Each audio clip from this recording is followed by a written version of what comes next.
Sociedade do Cansaço, Byung-Chul Han. Capítulo 6. O caso Bartleby.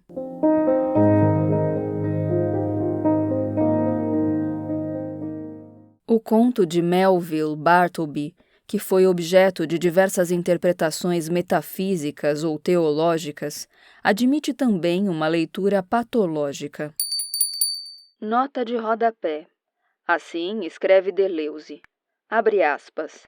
Mesmo enquanto catatônico e anoréxico, Bartleby não é o doente, mas o médico da América enferma, o homem da medicina, o novo cristão ou o irmão de todos nós. Fecha aspas.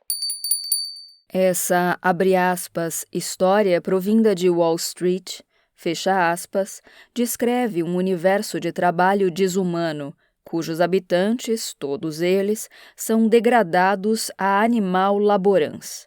Apresenta-se detalhadamente a atmosfera sombria, hostil do escritório espessamente rodeado de arranha-céus. A menos de 3 metros, ergue-se, abre aspas, alto o muro de tijolos que se tornou preto por causa da idade e por estar sempre à sombra. Fecha aspas.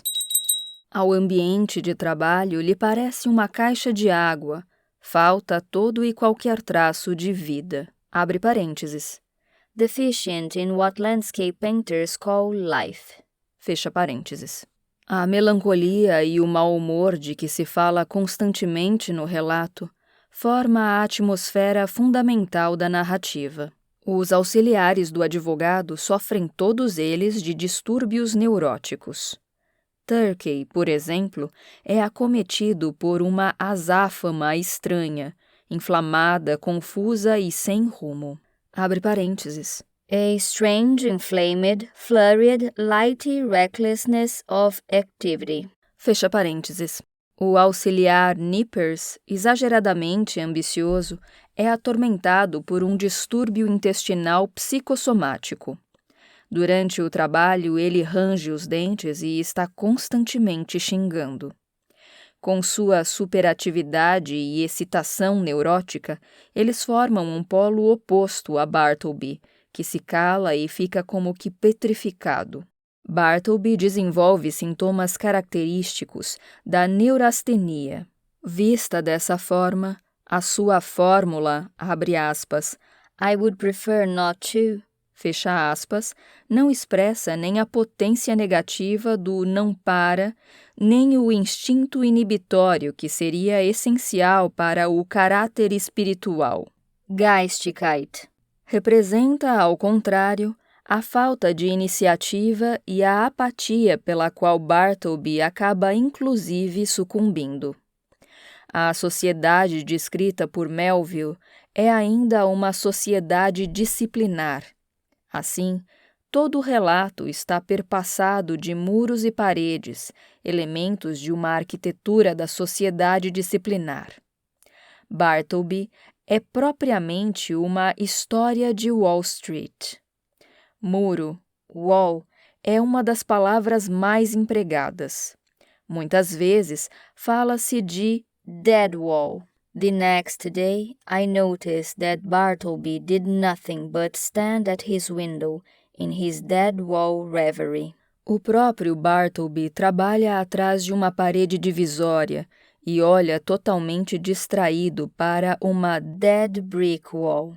O muro sempre vem associado com a morte. Nota de rodapé. Na tradução vernácula, tabique, brandmauer, corta-fogo ou parede cega de tijolos, desaparece totalmente o aspecto da morte. Fim da nota de rodapé.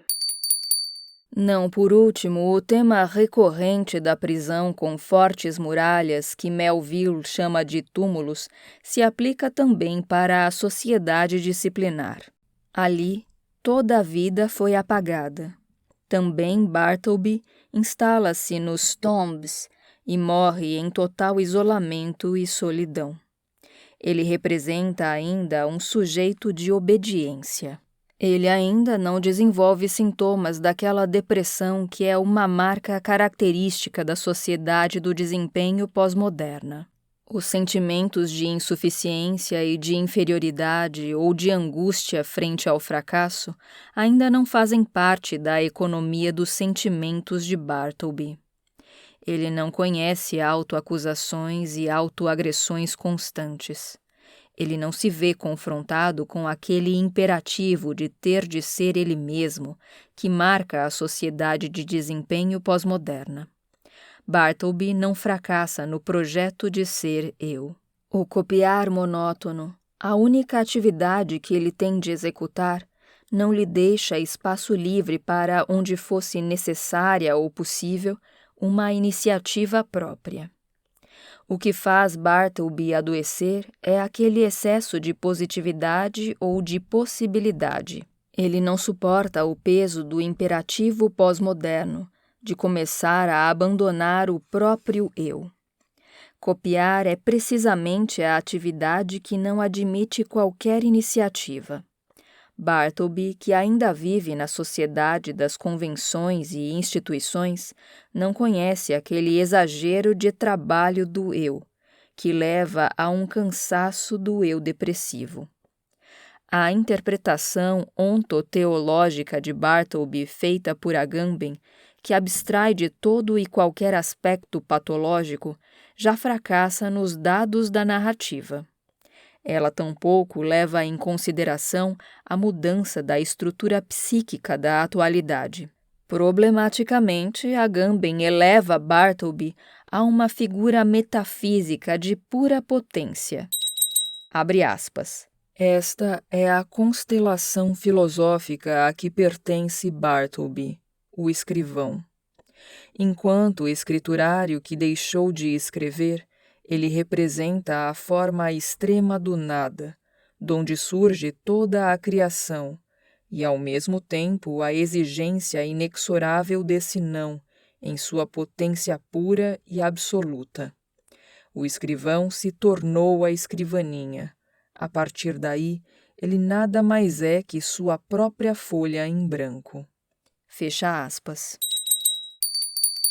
Nota de rodapé. Agamben, Bartleby oder die Konstigens. Berlim, 1998, página 33. Fim da nota de rodapé. De acordo com isso, Bartleby incorpora o espírito, o ser de pura inocência, que indica a escrivaninha vazia na qual ainda nada foi escrito. Nota de rodapé. Ibid, página 13, fim da nota de rodapé. Bartleby é uma figura sem referência para consigo mesmo ou algo outro. Ele não tem mundo, está ausente e apático.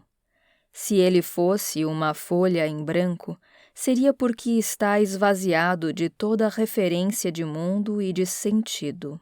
Já os olhos cansados e turvos, demais, de Bartleby, depõem contra a pureza da potência divina, que supostamente ele incorporaria.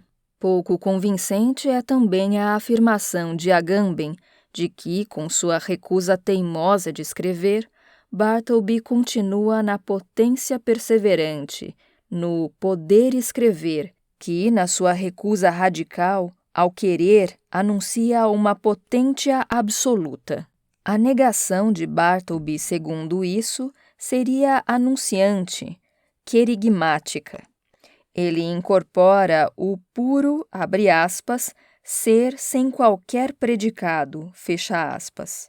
Agamben transforma Bartleby num mensageiro angélico, num anjo da anunciação, que, no entanto, abre aspas, não afirma nada de nada, fecha aspas. Nota de rodapé, Ibid, página 40, fim da nota de rodapé. Mas Agamben ignora que Bartleby rejeita todo, abre aspas, curso do mensageiro, fecha aspas, errand. Assim, ele se nega teimosamente a ir ao correio. Bartleby, said I, Ginger Nut is away. Just step around to the post office, won't you? I would prefer not to. Sabe-se que a história se encerra com o pós-relato estranho de que Bartleby teria trabalhado por um tempo como empregado em uma agência de cartas mortas, não entregues. Dead letter office. Dead letters. Does it not sound like dead men? Conceive a man by nature and misfortune prone to a pallid hopelessness. Can any business seem more fitted to heighten in than that of continually handling these dead letters and assorting them for the flames? Cheio de dúvidas, clama o advogado. On errands of life, these letters speed to death. A existência de Bartleby é um ser negativo para a morte. A interpretação ontoteológica de Agamben, que eleva Bartleby a anunciador de uma segunda criação, de uma descriação, contradiz essa negatividade. Essa descriação dissolve as barreiras entre aquilo que foi e aquilo que não foi, entre o ser e o nada. É bem verdade que, em meio aos tombs, Melville deixa surgir uma minúscula semente de vida, mas, frente à massiva desesperança, a massiva presença da morte, a pequena mancha de relva, imprisoned turf, como que dá ênfase à negatividade do reino dos mortos. Também a palavra de consolo que o advogado dirige ao preso Bartleby soa totalmente inútil. Nothing reproachful attaches to you by being here. And see, it is not so sad a place as one might think. Look, there is the sky and here is the grass. A isso Bartleby responde, não muito impressionado. I know where I am. Agamben aponta tanto o céu quanto a relva como sinais messiânicos. A pequena mancha de relva como único sinal de vida em meio ao reino dos mortos reforça ainda mais o vazio sem esperança. On errands of life, these letters speed to death. É, quem sabe, a mensagem da narrativa. Todos os esforços em favor da vida levam à morte. O artista faminto de Kafka, ao contrário, não está carregado com essas ilusões. Sua morte, da qual ninguém se dá conta, dá um grande alívio aos envolvidos. Abre aspas, desafogo inclusive para os que têm o sentido embotado. Fecha aspas. Ora, sua morte abre espaço para a jovem pantera, que encarna a alegria despretensiosa da vida. Abre aspas. Os guardas lhe traziam, sem refletir muito, o alimento que ela mais gostava. Parecia-lhe nem sequer ter perdido a liberdade.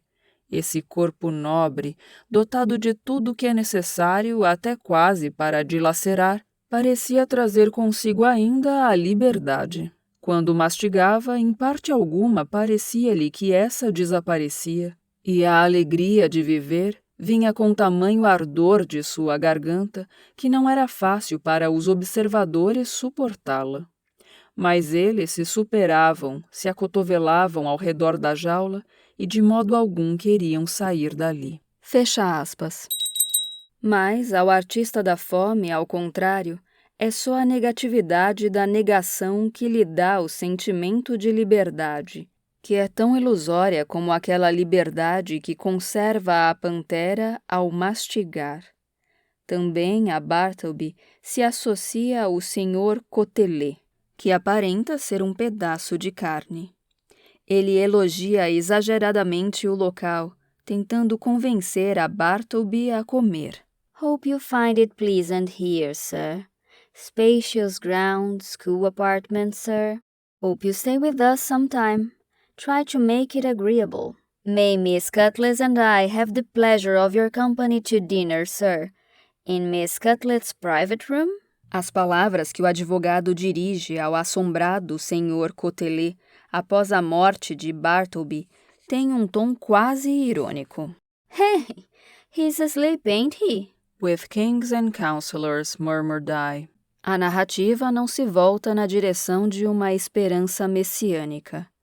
Com a morte de Bartleby, cai precisamente a última coluna do templo decaído. Ele sucumbe como um naufrágio em meio ao Atlântico. A fórmula de Bartleby, I would prefer not to, afasta-se de qualquer interpretação messiânico-cristológica. Essa história provinda de Wall Street não é uma história da descriação, Entschöpfung, mas uma história do esgotamento, Erschöpfung. Queixa e acusação, juntas, formam a invocação com a qual se encerra a narrativa. Oh, Bartleby! Oh, humanidade!